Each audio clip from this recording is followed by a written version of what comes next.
folks. John Boyam here of the Let's Talk Beef podcast. Still in Minnesota currently.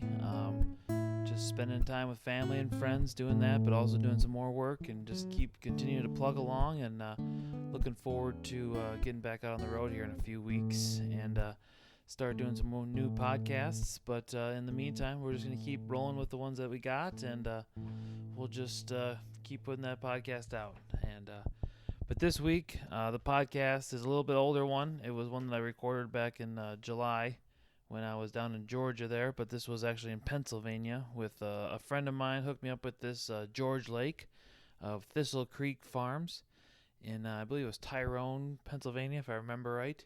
But George was an older gentleman, but he's very active in the agriculture. His passion is definitely there in soil health, using animals to rejuvenate the land structure and stuff like that. He's a he's a health guy. He's big into health food and stuff like that. But he's also an ex-Marine, pilot, and but he's always been drawn back to the farm, as that's his real passion. And you'll hear him talk about that a lot and how much he loves being on the farm and working with the cows. And he's actually turned it into a pretty good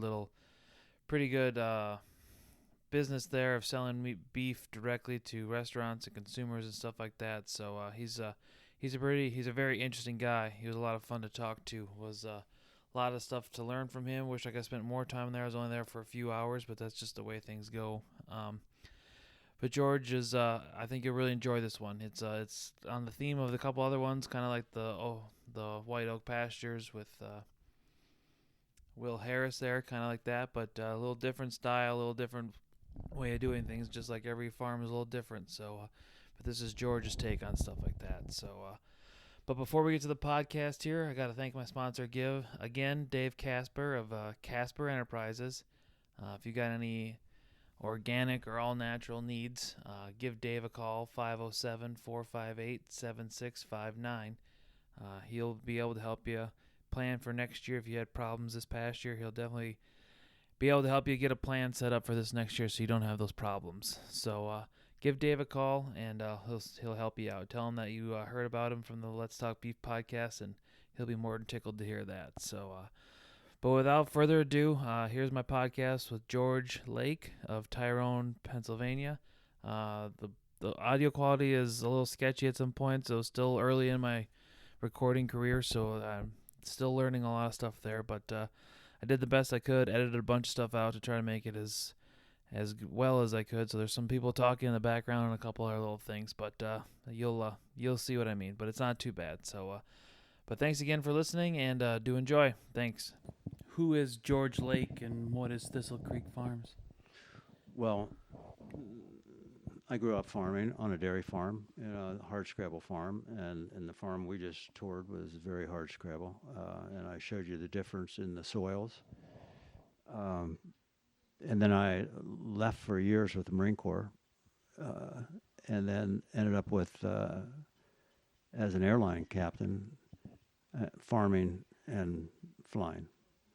So, and then I was in reserves as well, so I had 3 jobs. But this was always such a romance for me. I mean, really, I've been blessed every job I've had I liked, but cried every time I had to retire.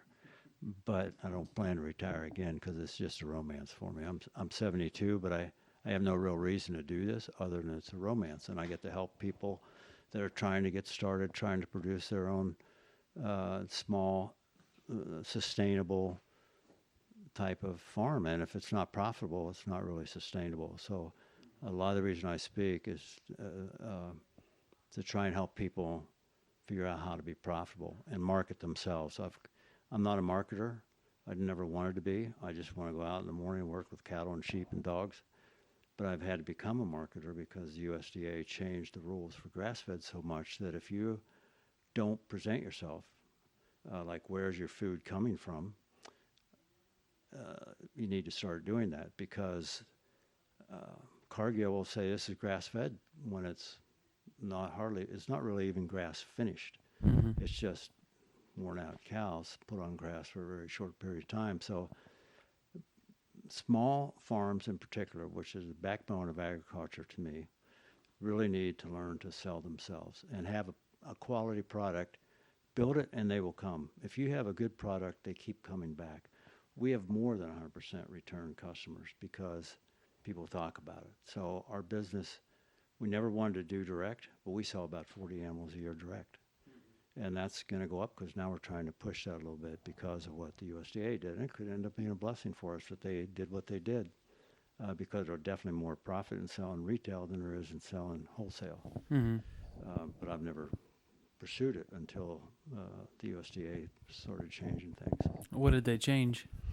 Well, instead of grass-fed being 100% grass, out there, we don't even have a manure spreader, and we have over 600 head of beef and 100 and some sheep. We have borrowed one a couple times. We have one sitting behind our barn that we borrowed. It doesn't work, so we're trying to fix it. But we don't normally even have to spread any manure. We don't have any building costs.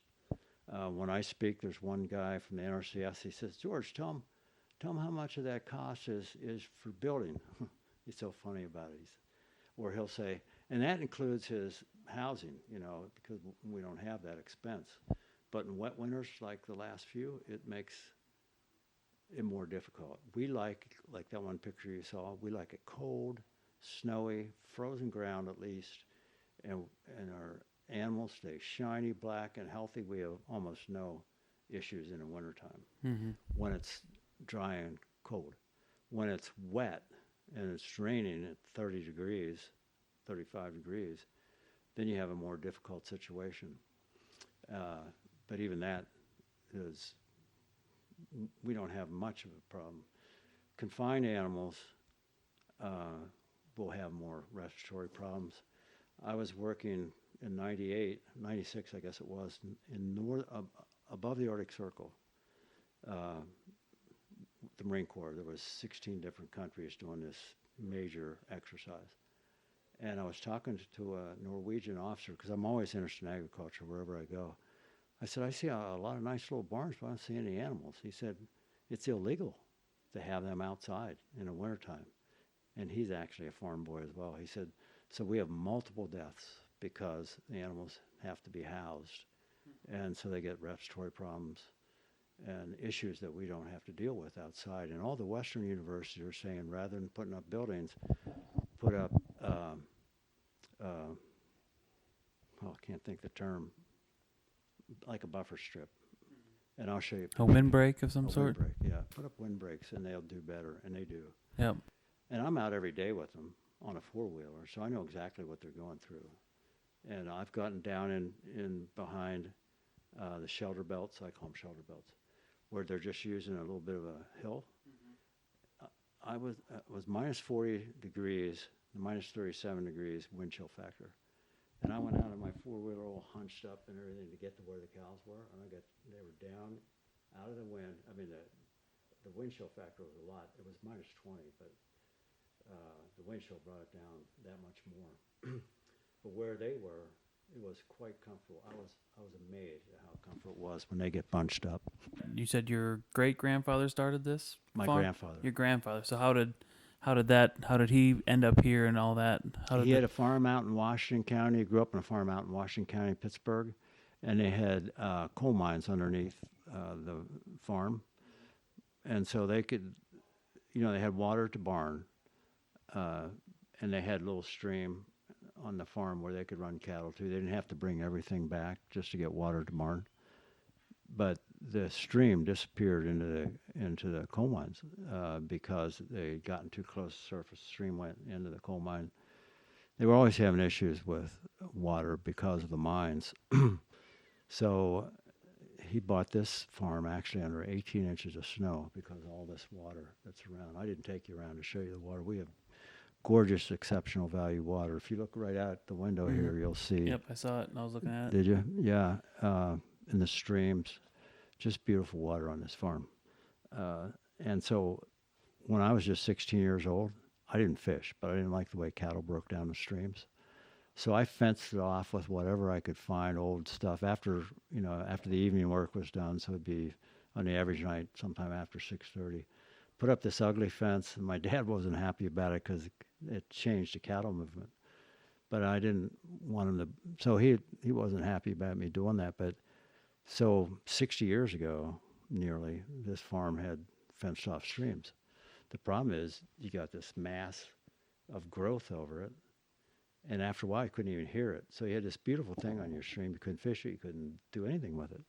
So I thought I want to do it naturally. So I bought a dozen sheep. That's how I got into sheep, because it's a natural barrier. Mm-hmm. You can make them eat it right to the edge and make it look like a golf course. Or I like to keep all the native species like stinging nettle, which they'll eat like candy. So I always make sure there's patches of it left.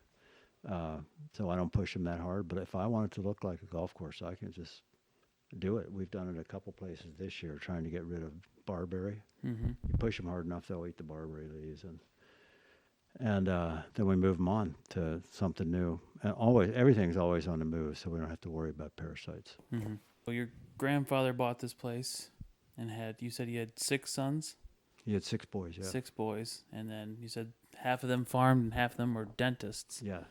So your father was a farmer, Right. and he took over this farm from your grandfather. He and his twin brother farmed these two. My brother's farm and this farm. Yeah. Okay. And then when did you take over? Well, I came home from the Marine Corps in 1981 Mm-hmm. and started then building it up. And I knew as soon as I came home, I wanted earthworms back. Mm-hmm. So I studied earthworms, and that's really how I got into all not using fertilizer, not using sprays. And then it turned into microbes and beneficial fungi. There's so much stuff. And no money. I figured the cows have 4 legs. I only have 2. I'm gonna make them do the work because I don't have a way to harvest. I didn't have a way to harvest anything, so I just started with strip grazing corn in the wintertime. Mm-hmm. I didn't even want to pay a combine to come cut it for me and sell it because it wasn't worth that much that year to start with. And I thought, I don't have any winter feed, don't want to buy any. I had no cattle or equipment because it lost everything to tax court because the farm hadn't been turned over properly. So I tell people I started with a pitchfork and a cowboy hat, and I basically did. Mm-hmm. We had nothing. I bought a 1930 Alice Chalmers B tractor for $250, and we used that for everything we needed to haul for quite a while. Yeah. Because I just didn't want to go into debt. I mean, I had bought a farm to keep it from being developed in 1980, and it nearly took us down. Along with the tax court thing, it nearly took us down. So it was a struggle for about 7 years. It was a serious struggle, but we didn't take on any additional debt, just the farm down the road, and just started building it from a couple of just nondescript animals from the sale barn. I had no idea. One was gray, one was brown. And that's what we started with. Mm-hmm. You said tax court. What happened there? The farm hadn't been turned over properly. Uh-huh. So the taxes, estate taxes, because my mom died unexpectedly. Okay. The estate taxes, and the lawyer had made a couple mistakes as well, but I just lost all the cattle and all the equipment. You had to liquidate them. I didn't lose any land. Yeah. I was able to hang on to the land, and I knew I could. Well, I shouldn't say I knew. I felt like I could build it back up. So how many cows were you running before that? Well, I was in the Marine Corps. My brother was using the land. He was milking 55 cows. Okay. So he had maybe 75 animals, Mm-hmm. And he was renting part of it from me. So, but half of those animals were mine, Mm-hmm. from the and equipment as well. So, but anyways, we basically just lost and started over again. Huh. He was able to keep enough cattle to keep milking and equipment. I let everything go, covered all. Wow. He had borrowed money. I didn't. And I'm glad I didn't. Yeah. I don't like that really. Yeah. You come back, you buy a couple cows from the sale barn and start there? Well, I started with a 1,000-bird poultry contract. Kids were 8, 5, and 2, but I grew up farming. I had to be milking at 4 o'clock in the morning from the time I was 10. Got my first 100 chickens when I was 6. Every kid got, for your 6th birthday, you got 100 chickens, and I was number 4. So I knew what was coming. I was quite excited about it. Paid my way through college of poultry. And I didn't want the kids not to have the work ethic. That's part of the reason why I came home from the Marine Corps. I loved the Marines. That's part of the reason I got off active duty. I didn't know the reserves were going to be what they turned out to be. I get called back in active duty a lot.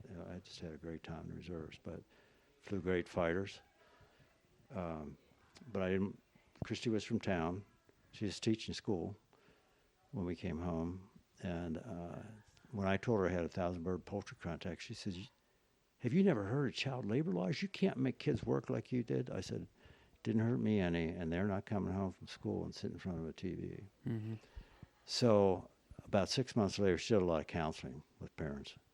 Within 6 months, she was telling parents, "You need to get your kids a job," the ones that were getting in trouble, because she saw the benefit of them having to work.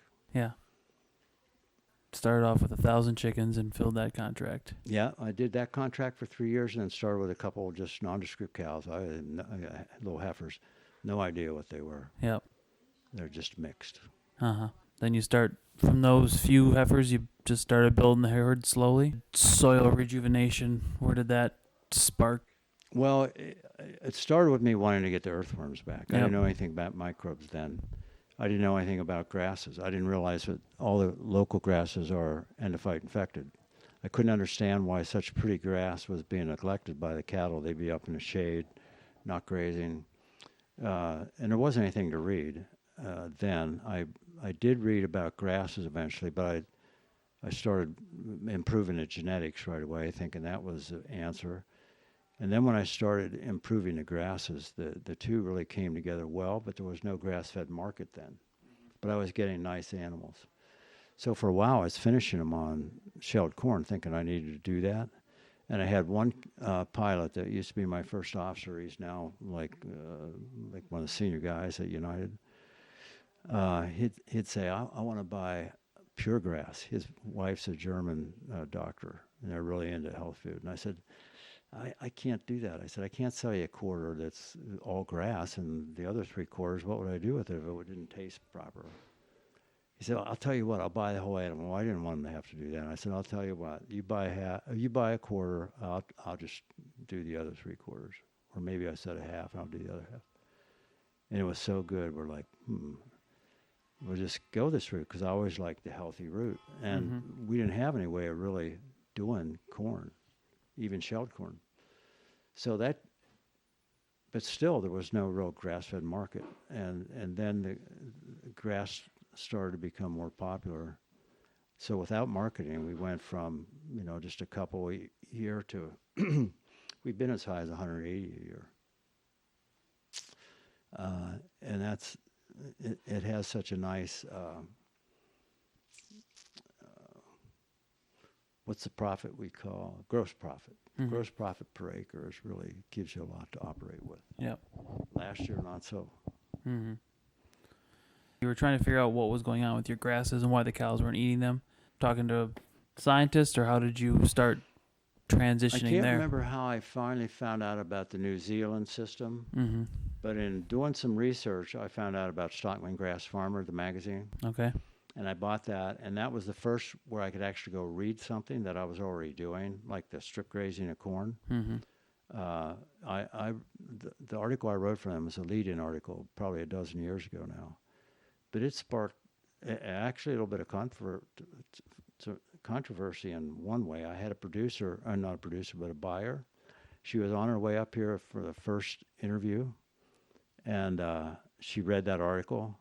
And she said, well, he's doing corn, because that's immediate to tell us corn's a problem.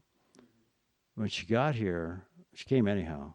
She got here, she said, oh, this is what I thought. She said, I almost didn't come. But it's what we do with corn is, under certified grass rules, at least it used to be this way, if a cow's harvesting the corn, it's grass, which it is. I used to think that was pretty corny, but as time went on, I kind of started to see what they were saying. If you harvest it, then it's corn silage. And there's a reason for that, and I'll go into that. but we've had a number of people show up here thinking, oh, this is actually a corn operation. In fact, one guy who promotes us everywhere works for AgriKing. He used to be one of those, and I talked to him once. I said, so how much do you really know about what corn is? And he grew up on a farm. And I caught him on a bunch of stuff. I said, so how many days does an organic grass-fed dairy cow have to be out on grass? And he thought it was like here, 360 days. I said, it's 120 days. I said, before you start putting somebody down, know the rules. Mm-hmm. Now, just like the professor from Penn State, he's down in Virginia spreading what we do here, using us as the example that he used to put down because he thought he knew growing up on a farm. And you see that everywhere. People think they know things when they don't really. In fact, can I show you what I do with corn? Yeah, sure. Okay, so this is one of the things this is why I was asked to speak out in Nevada. So there's corn planted in this kind of stuff too, no fertilizer. But that's what a lot of hoof action will do. This is Ohio State. Ohio State did this after they read this article. Mm-hmm. This is actually what you get from corn. I don't know what kind of corn they used.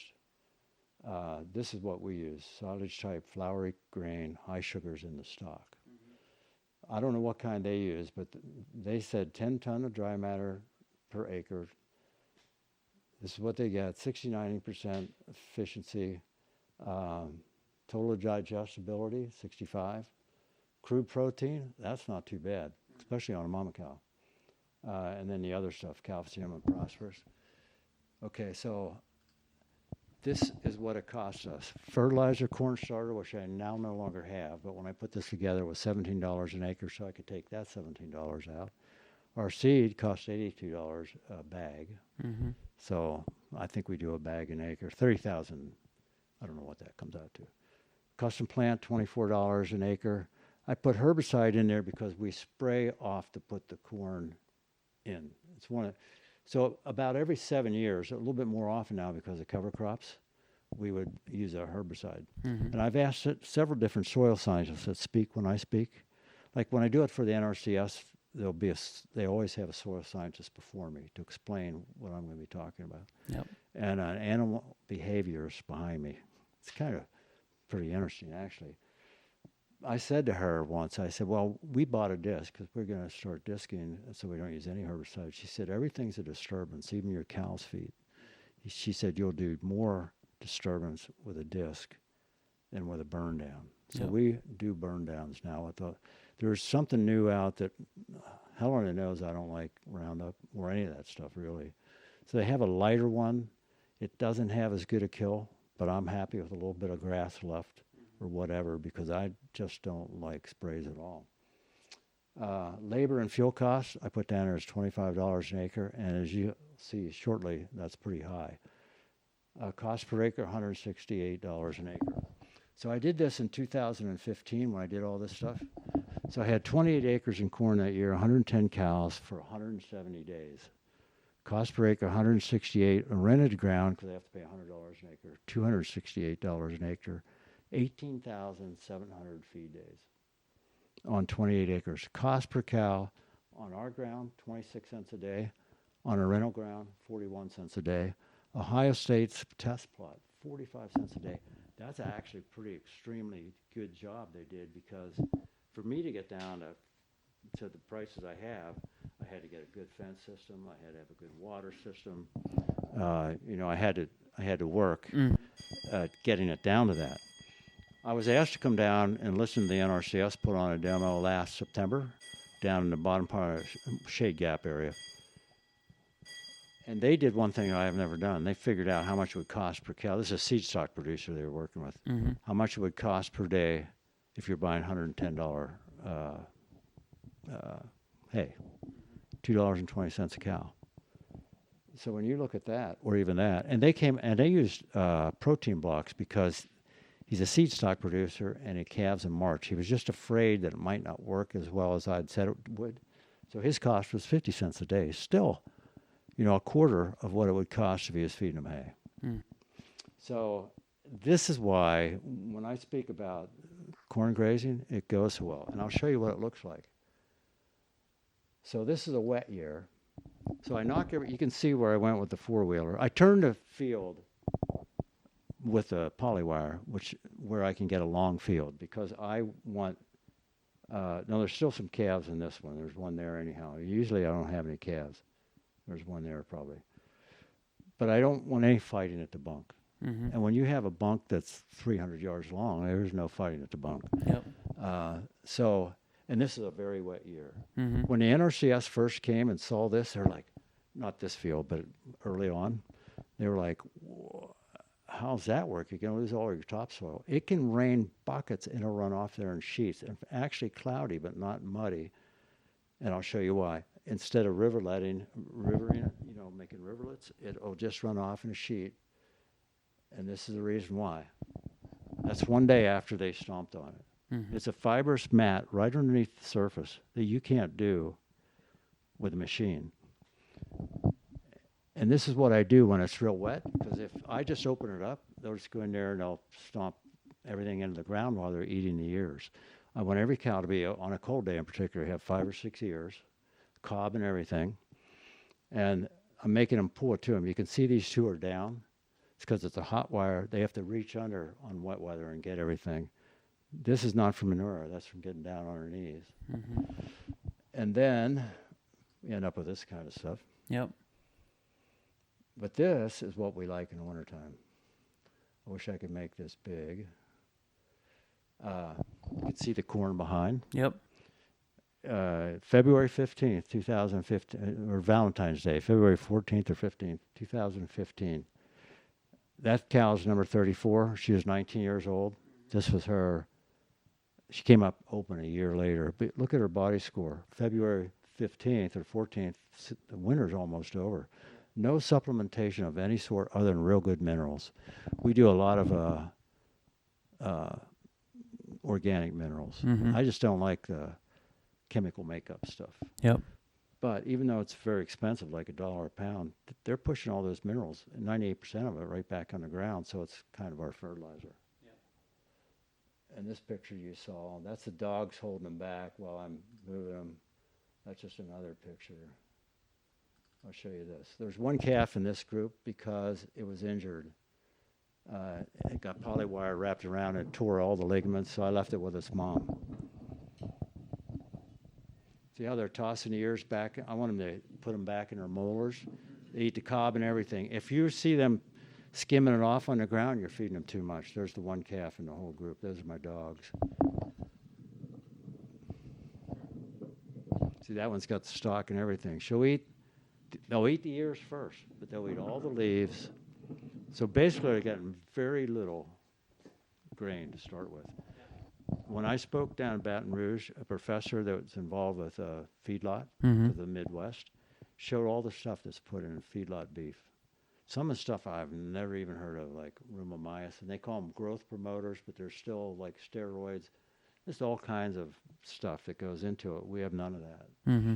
And you can see from this how deep a cow will go. I mean, I've never had it not work. And we get drifts. It might be clear up to the corn stalks. I mean, the ears, but they'll stomp all that down because there's so many of them.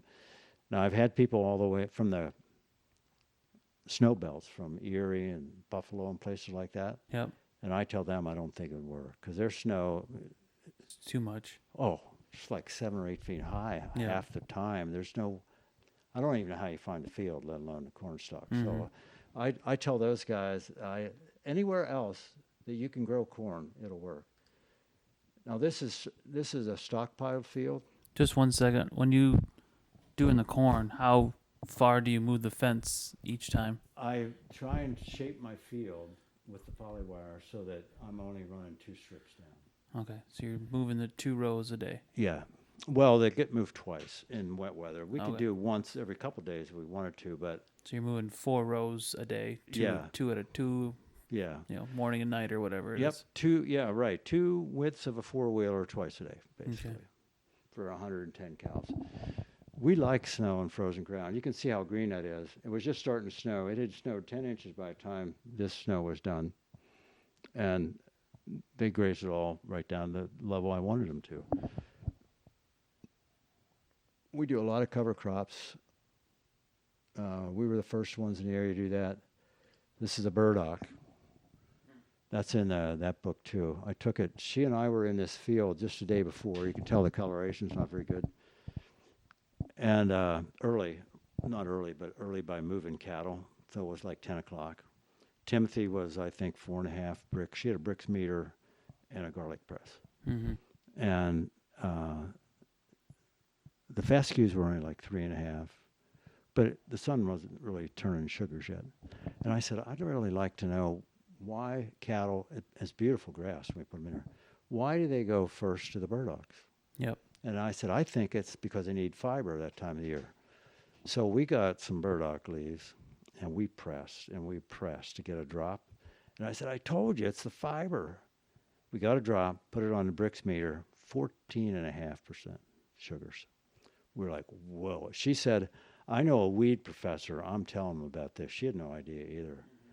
But they know what they're doing. Like giant ragweed, they'll leave it look like a forest when they're done stripping the leaves because they like that stuff. We used to do all of this with horses, or we do it all with dogs now. But that's, so you couldn't see this stream. This is on our farm, this old mill right here. And I wanted it cleaned up so the stream was noticeable. And I did it with sheep. Yeah. We move sheep everywhere. We can clean up anybody's stream without tearing up the banks. So we get invited a lot of places we don't go because it's too far a drive or whatever. Mm-hmm. But people have really, a conservancy is here looking at that. Okay, Dustin planted some of this, Race Crazy Mix. He might have showed it to you. Yeah. He was talking about it this morning. Now, we want them to eat it, the dirt behind that, because we're going to broadcast or plant a green fast or some 4 or 5 year mix behind it. So we like that one real well, and we like it partly because of this. I like pollinators. We really take care of the pollinators, and there's one on a thistle. I'll show you a couple other pictures too, because one of them is real important here. This is this is what has changed our soils. So you can tell by where the sun is. It's probably 10 or 11 in the morning. First moo of the day, they get 3. That's about 18 inches high. But this is, we're always shooting for like 250,000 pounds of hoof pressure per acre day. Mm-hmm. So if we're moving this group probably had 350 in it, maybe 400. There's no exact science to it. So I don't care if it's 400,000 pounds per acre, but I want a lot of hoof pressure. Yep. So if I move it 3 times, I've probably covered 3 acres for the day. And it makes the soils look like that. And all that dead stuff, a lot of it gets mashed right into the soil where those little critters live. And that's what takes care of our soils. So we had a guy come, a soil scientist from New York. He was the expert from New York. I called him the critic. I don't really know his name. I called him the critic because he showed up here. He's not for farm and not for grazing. He thinks that messes up ground. And so I'm talking to all 18 people, and I realize he's just a critic. So I said, I'll tell you what, we're going the worst I've ever done in all my years of farming because we'd had so much winter rains, and we sacrificed one field. I said, we'll start there. It's the worst there is, because they were going to send all these soil samples away to Cornell. And so we go up there, and I said, this is really compacted. He digs the first shovelful of dirt, just like everyone else. And this was dirt. It wasn't anything left on it. And there was a bunch of earthworms in it. And I said, this is really compacted. He said, this is not what you call compaction. But he left halfway through the day. He never even stayed till they got the good stuff. But anyhow, they took samples from everywhere. That field came back excellent. All the rest of them came back optimal. Nothing to be added. And that's all from getting the organisms in the ground doing their part. I mean, they're part of your livestock, and I really treat them like they're part of the livestock. If I see, I carry a thermometer with me sometimes. I want to know what the soil temperature is. I mean, it's just something it's a romance for me. I just really enjoy it. But that's the 18 experts that came, and by the time he was done, he was a total advocate of what we do here Mm-hmm. for improving soils. You can do it all with cover crops and conventional farming. I shouldn't say conventional farming. You can do a lot better at conventional farming with keeping good soils, but you can't. We're mimicking the biblical herds, the buffalo herds. I was asked to speak in Idaho about alkaline soils, and I'm thinking, I'm not going to Idaho, have somebody pay my way and everything, and speak to a bunch of producers that are dealing with alkaline soils when I don't have them. But I know exactly how to take care of it. When they had 50 million buffalo out there, they didn't have alkaline soils. Hmm. And a lot of it's because they've taken animals off the range, so much of the range. The BLM grounds, there's big fires they get. There's cheat grass fires. Mm-hmm. It's because they've reduced the number of cattle for those ranches by more than 50%. Mm-hmm. So when I was out there, one lady spoke for her whole family. Ranch had been there since 1864. They used to run 5,800 pairs on their BLM grounds. They now run 22 or 2,500. They got a lot of them burned up in that fire. She said, we can't do it. They actually went to the White House and stayed there for 9 days. And President Trump, when she got back home, called her, and he said, I will do something about this. Mm-hmm. He said, I'm probably going to lose the House in November. He said it won't be right away, but he said, I'll do. He is an understanding guy. And I remember when he was running, and I was against him then, some farmer asked him, what do you know about agriculture? He says, I know nothing about agriculture, but I'll find somebody that does. And I think Sonny Perdue's probably doing a pretty good job. So, yeah, that's our story. You wanted to get the earthworms back. Did you know the cattle needed to be part of that, or did you learn that later? Or how? I learned that later. I knew I had to reduce the nitrogen below 50 units, so I actually bought an old buggy for $600, welded it all back together, and I didn't buy it right away because I didn't even want to spend $600. I didn't have a tractor to pull it, but eventually I bought a buggy. So if it did call for 150 units of nitrogen per acre, I'd put it on 3 different times at less than 50. But then as I moved in away from conventional farming, more into what we're doing, I don't have to use fertilizer really. Mm-hmm.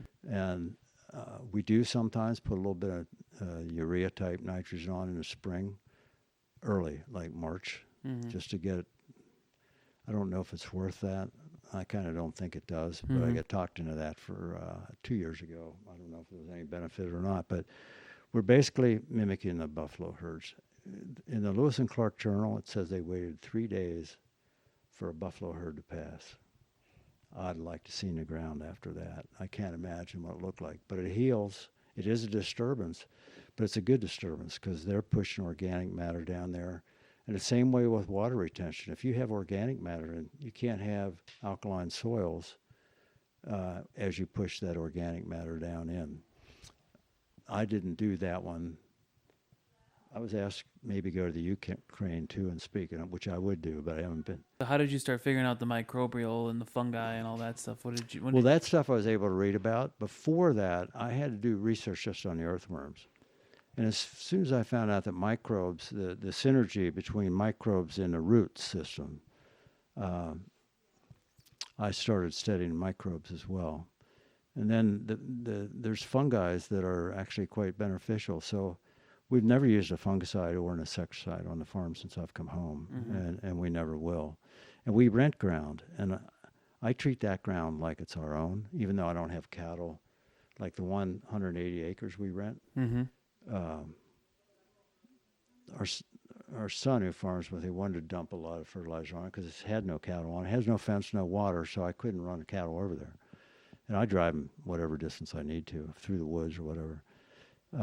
So couldn't do it. And I said, no, we can't put on more than less than 50% units. He said, Dad, it's a rental farm. I said, we're treating it just like our own. I said, I'd take care of soil. And we're paying dairy prices for it. but I'm going to take care of it like I would our own soils, because soil health is so important to me. I like what the Brits do. They don't have that set-aside ground like we saw a bit of.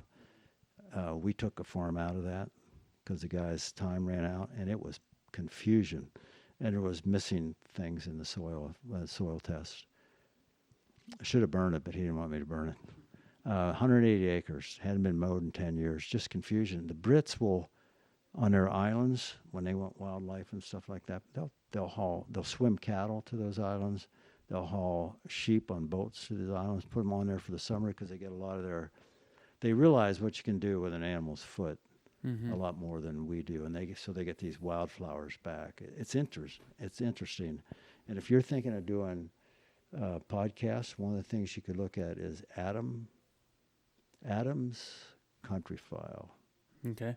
He's one of the guys that will a lot of that stuff. I'll pull one up when we're done talking. Okay. Because for me, I want to use his examples, his style on YouTube. Mm-hmm. Of basically marketing myself now, which I've never wanted to do. Yep. I was never a braggy fire pilot. I just am not that way, and I don't like. But I'm going to do it. I'm going to talk about farming and soil health. Soil health is a lot of the reason we've won taste tests against Omaha Steaks, Hearst Ranch. We've been entered twice, all comers, and I didn't even know we were being entered. I don't even know what animal they had, but we've won both times, head and shoulders above everyone else. Speaking of the cows now, so what's your philosophy with the cows and the breeding and what are you trying to do with them? No, because now you're marketing them, and how do you market them and stuff like that? Okay, the cattle, I'm a slow learner. Penn State's a big agriculture name, so I bought 6 bulls there over the years, and I couldn't get anything to work right on grass, and I'd already improved the grasses. So I decided I was going to go back to, and they're great bulls, a great program if you want to win at the county fair, that kind of stuff, the State Farm Show. But for commercial and a feedlot, just fine. But for a commercial grass-fed, they just weren't the right genetics. The new guy that's over there now, Wendell Landis, understands grass as well, and he's building lines that are good on grass. Doing like I did, go back to the old Scottish bloodlines, the old Aberdeen Angus. You're too young to have heard that term, but I know what Aberdeen Angus is. Yeah, okay. So I go all the way back to the Y genetics. I got a Y bull out of University of Maryland from semen from 50 years ago. Been sitting in their barns. Yep. And I got a bull now, a McCool bull out of Scottish. It's called McCool bull, Scottish bloodlines. A little bit smaller than I want. We dropped the animal size down to much more moderate frame size. We've made a lot of genetic changes over the years from what we started with. And we build our own bulls for that reason. I will buy bulls. I bought 2 out of Ohio last year on strip ground. You could see all their faults because they hadn't been fed anything, and they were on rough stuff. So you knew what you were getting. I brought 2 bulls back from there, but normally we inclined to build our own. How long are you running the bulls? Like, when's your calving season? Kind of how are you managing the herd that way? We put our bulls in July 15th, and they come out in January 15th because we have a year-round market. Mm-hmm. But because we have our favored winter feed is the strip grazing of mama cows. Mm-hmm. And I like to wean at 8 to 9 months, more of a normal type of time of weaning. So now what we're moving to is a 2-month period in the spring, a 2-month period in the fall. The fall calving cows will go to our farm in Bedford, and they'll be on stockpiled grasses, and maybe even some bought hay. I don't know how I would do that yet, but the standing corn works great for a mom building a baby. And by certified grass, I could have babies on them because they're still drinking off the mom. Mm-hmm. But it doesn't work. You'll lose. I don't like to lose body score. You'll lose at least a body score, even on really good genetics. So we don't do that. Well, you're doing the mama cows on your strip corn for the winter, and then once you're done with that, where do they go? What's your kind of your grass rotation for the cows? Okay, well, let me go back to the feeders. We tube everything so we get the maximum COAs and omega-3 oils. So we tube everything. You pull those bales apart for our winter feed. By It's tube, so you mean sweet. The by tube you tubes, mean yeah. wrapping hay. It smells so sweet. You think, I could make a salad out of this. I mean, it's sweet smelling stuff, not that hot smelling stuff. And we can marble in the wintertime just like we do in the summertime. So they get treated a little bit like dairy cattle, and they get the best feed. The mama cows will, do the corn. We don't like to come out of the corn until we're ready to go into grass, and that's never before May 1st because I want the grass to be this tall when I go into it. And so May 1st is our date that we shoot for. That 2015 year, the corn lasted so long that year we didn't go out till June 6th. In fact, Sarah Flack took some pictures. We were still in corn when she came. The feeders were in grass, but the mama cows were still in corn because we had to use it up. Yeah, our animals are always on the move. And you said you used a lot of different country grass, like New Zealand grass, Ireland grass, Romania. Like, where did that come about? Well, most of it's sourced here now. Mm-hmm. King's Agri-Seed has a mix called Green Fast that has most of those. Core grass, I've had the core grass, which is a fescue, show up here, Denmark, right on the bags even. But those are the countries they're sourced from. Most of them are regrown here, although I've had the core grass. I don't know if they're doing core grass here or not, but it comes still from Denmark, the last I got, which was only maybe 3 years ago. What's the benefit to those grasses? No endophytes. No endophytes? Yeah, and if you're not moving your cattle, they'll eat it. They'll destroy it for you because they'll eat it right to the dirt. And that's not the reason we move them. We want the hoof action. But if you didn't move them, your 5-year stand would last 1 year or less. If you have this much plant above the ground, you have that much root under the ground. If you get your plants that short, that's what you have underground. And they'll destroy that. They'll kill that in a hurry. So everything is calculated. It's amazing how well it works when you do it kind of the natural way. Keep them on the move. Don't let them overeat. We want this much grass left. We want this much grass stomped into the ground. And we want them to eat a third of it. All your paddocks that they're eating, it's all stripped, so you're strip grazing everything? Always. What's that? You're strip grazing? Like you put the fence up and you're moving the fence? 3 times a day. 3 times a day. Years, yeah, at minimum. So they could go back to the old stuff that they ate a couple days ago. But do they go back there? They can, but we backstrip too. And that's why we keep adding tanks. Okay. So we can do even less of that. Yes, if you don't want them to get a second bite, basically. You don't want them to go back where they were. Mm-hmm. You can't totally stop that. Yep. It takes a long time till you can get enough water systems in. We have water tanks all over. This farm probably has 15. Our lower farm has a dozen. Mm-hmm. We have like 8 going up in Bedford. Water, dogs, and good electricity, and you can do about anything with cattle or sheep. You've kind of got your system down of cattle and the microbe. You've increased your microbials. You've got your earthworms back. So now you start marketing the cows as grass-fed. So how did that start, and where has that gone? That came because that went big real fast because for Wegmans, we took a couple head down to Smucker's in Mount Joy.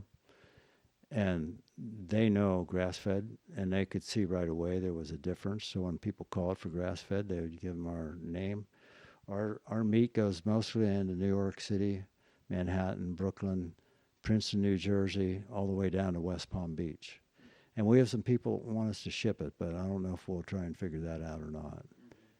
Basically, you're shipping it by, dry ice, and I don't know. This is going into restaurants and stuff, or what's it going to? Yeah, it goes to restaurants. In fact, there's a restaurant here that came to us 2 years ago. We've never tried to advertise. They found out about us. They came and asked to try our hamburger.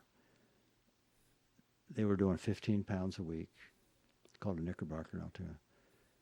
They do 100 pounds a week now. in a year and a half. And they have the reputation of best burgers in Altoona. And we won't do a second restaurant in the same area Mm-hmm. because they advertise right in their menu, Thistle Creek Farms, same way down in Princeton, New Jersey. And it gets such a following that we want them to have the best hamburgers in Altoona. Mm-hmm. We go to a town 10 miles away, but we want them to have that. It has really changed their whole restaurant scene Mm-hmm. because there's a lot of people who want something healthy. Yep. And Altoona's not known for healthy restaurants. It's more of just your generic restaurants. Mm-hmm. But we have people call us once in a while and say, yeah, we've been to Knickerbocker, but the only thing healthy on their menu is your hamburgers.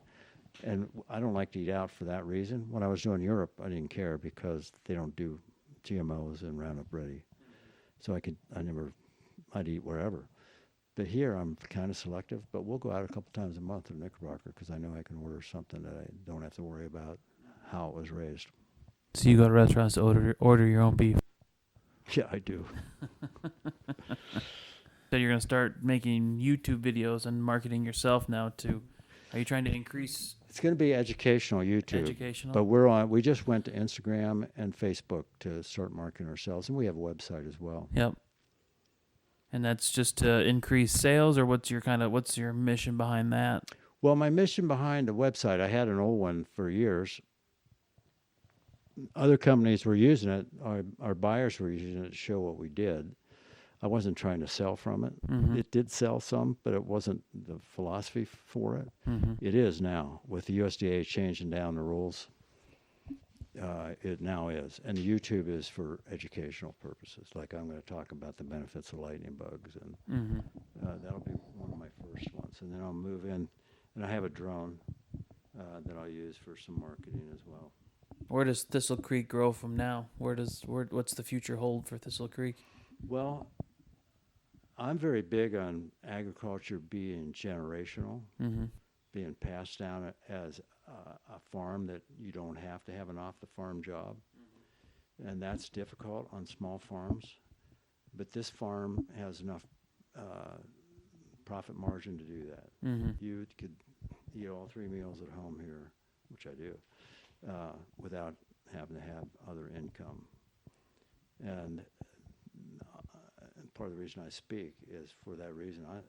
I'm starting to turn down some speaking engagements, but I do a lot of them because I know, like me, I had nowhere to go when I first started. I made all kinds of mistakes. I bought 6 bulls that weren't the right bulls, and they have some good ones over there now, but I don't do that. But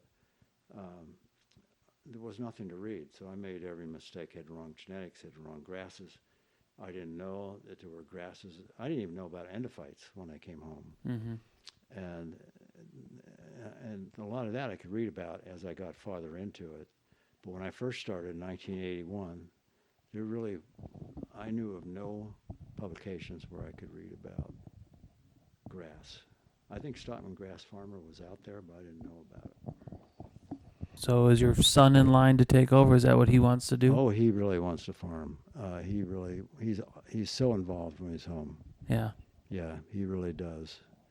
What do you think the future of agriculture is? What do you think the future of the beef business is? What advice do you have for young people wanting to get in? Well,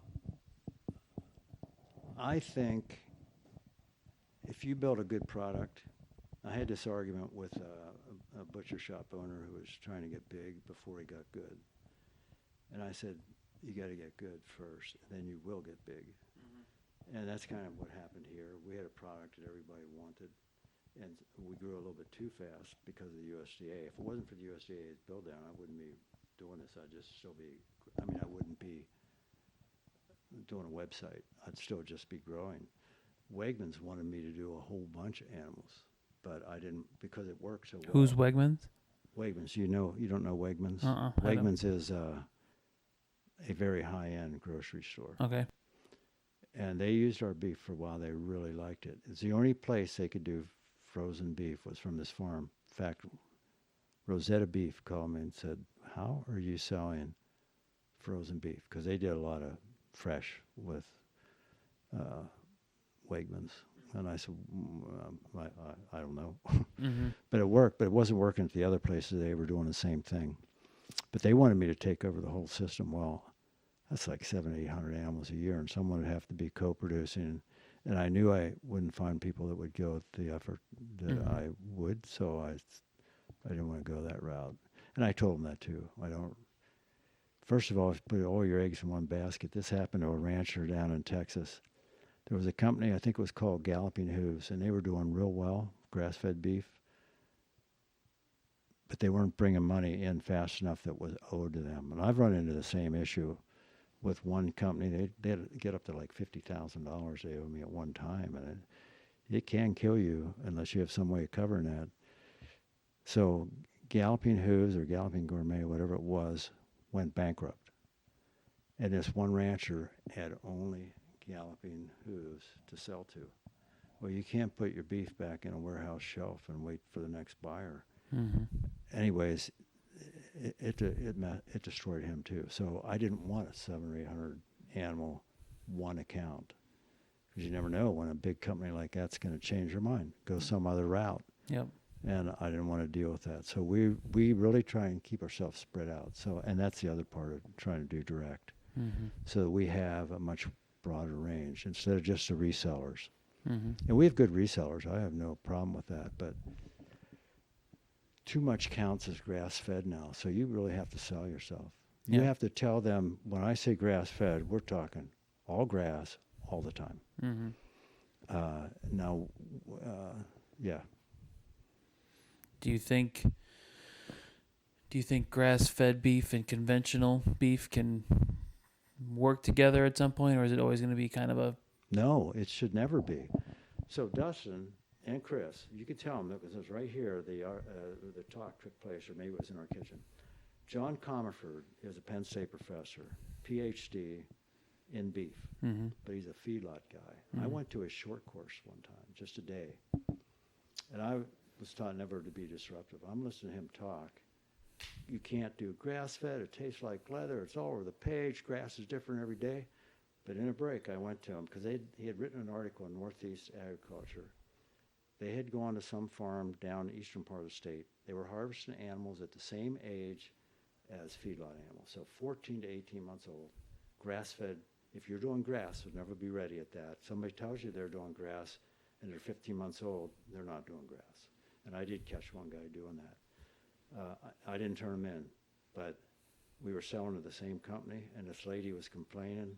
It was Kosher Online. Why are his organs all, I can't remember what she called it, all these growths on the organs and none on yours?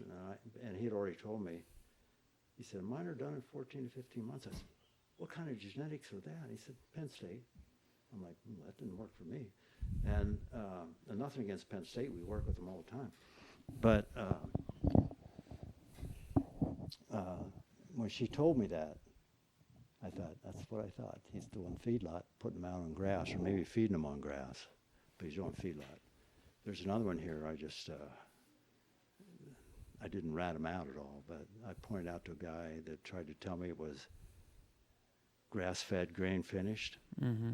I said, and he buys from him. I said, so how long are they on grain? That's 30 days. He said, 90 days. I didn't know that he knew these people at first. And I said, well, I've looked at their farm pictures. Why is the barn so big if they're doing grass-fed? He said, well, he said they have exercise space. I said, I lived in the Midwest for 7 years in the Marine Corps. I said, I know what feedlot looks like. They all have exercise space. You can't stand at the bunk all day. And he said, well, they put them in there as yearlings. And I said, you mean as weanlings? He said, yeah, as soon as they come off of mom. I said, a lot of feedlots, that's 5 or 6 months. We do 8 or 9. He said, yeah, it's a feedlot. But he's advertising it, and so is Crowd Cow, same farm.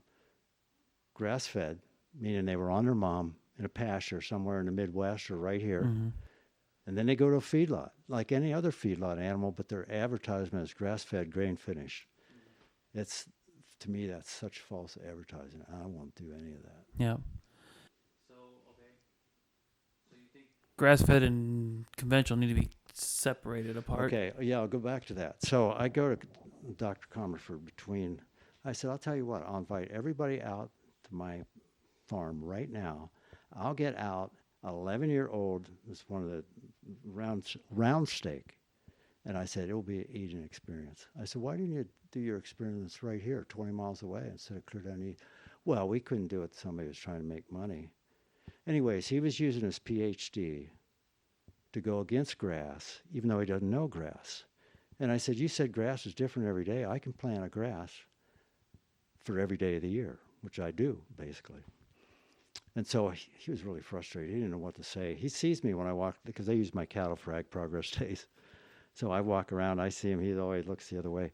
But anyway, both Christian and Dustin had him. And they were kind of saying, well, you know, you're taking away from the beef market. I said, no, we're not. I said, we're all doing beef. I said, I spent 30 years in the Marine Corps altogether. I said, we always made fun of the Air Force for being sissies, the Army, the same, the Navy, you know, and I said, they all made fun of us. They have, well, you never made it past third grade. You can't read better than, you know. Mm-hmm. We make fun of each other, and it's in fun. But when it comes to the fight, we're on the same team, and we know that. All the military does, and I like the way it works. Make a lot of fun, but when you go to the fight, you go to fight. I said, it's the same way with beef. I said, you're raising it in a feedlot. I'm raising it on grass. It's a beef product. I'm not taking your share of it. I'm keeping agriculture. I said, anything that keeps agriculture, I don't care if it's a deer farm. I want to see farms stay as farms. And I could tell that the light bulb came on, that, yeah, we're on the same team. We're not actually, if you're a feedlot, I'm taking a portion of the beef market. I could be raising in a different feedlot and be doing the same thing. So, no, we're not on different teams. We're on the same agriculture supporting team. Mm-hmm. Okay. So just to kind of finish up here then, so what advice do you have, is there for young people to want to get in, to start? Is there opportunity there, you think? There is. There's a lot of farms that are older farmers that don't have someone that wants to stay on the farm. There's some programs where you can get new farm support, you know, loans. To me, I do it with the least amount of debt. The only thing I'll go into debt for is real estate, the farm ground itself. I won't go into debt for cattle. I'll start with whatever I need to start with, but I'm not going to go into debt if I don't have to. So you have to have some debt when you're just starting, but it'd be the minimum for me, and I'd pay it off as fast as I can. Being debt-free is very comforting. Mm-hmm. Even when the market isn't going the way you want it to, if you're debt-free, it's still very comforting. Mm-hmm. You don't stay awake at night because you don't know how to pay the next bill. Yeah. Well, George, I appreciate you letting me come in and showing me around and speaking with me. You have a beautiful place here. I really enjoyed checking it out. So I would hopefully I can come back here again sometime and we'll talk again and show me around again. Yeah. I like what you're doing. I want to see young people get into farming. There's really to me, no better way to raise kids. I mean, my kids, they'll tell you they had to work. And I want them to. That's part of the discipline, really, of disciplining kids is a good work ethic. They didn't have to get up, be milking at 4 o'clock in the morning like I did, but they all learned to work. They came home from school and went to work and worked in the summers and on weekends. Yeah. Sounds good. It's a great life. You don't make a lot of money, but it's a great life. Yeah. Sounds good. Well, thanks, George. Appreciate it. Have a good one. Okay. And there you have it, folks. That was George Lake of Thistle Creek Farms in Tyrone, Pennsylvania. Had a lot of fun meeting George. It was a great conversation. But thanks so much for those who took the time to listen to the podcast. I really do appreciate it. And if I could get you to go and give me a rating on iTunes, I'd really appreciate that as well. And share and like me on Facebook and Instagram as much as you can. So thanks a lot and have a good day.